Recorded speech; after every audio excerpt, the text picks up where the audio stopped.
Today we're going to talk about piecewise functions. Piecewise functions are functions that are defined by two or more equations over a specific domain.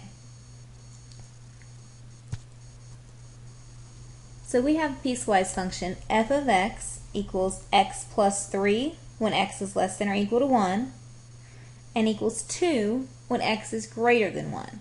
So you can see you have two different domains here. When x is less than or equal to 1, this is going to be your function x plus 3. But when x is greater than 1, over here on this part of the graph to the right of 1, then the f of x is going to equal 2. So in order to graph the piecewise function, we're going to graph each part individually. So let's begin with f of x equals x plus 3. And I know this is just like my slope-intercept form, y equals x plus 3. So I'm going to begin with the y-intercept of 3. I'll go up and I'll put my dot right there.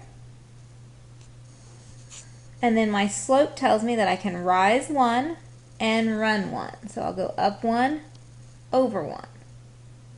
But I can't go any further to the right because remember this domain value here is when x is less than or equal to 1.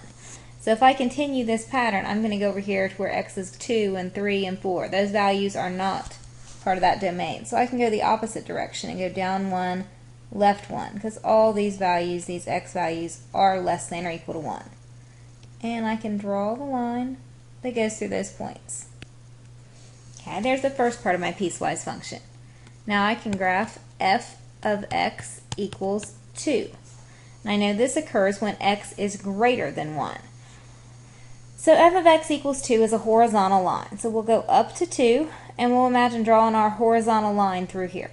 However, I can't start right here on the y-axis because I know my x value, the domain tells me, has to be greater than 1. So I'll go over here to where x is 1 and up here to where f of x equals 2, that line we just talked about, and make an open circle. I'm making an open circle because it's where I'm starting the graph, but x is not equal to 1 there.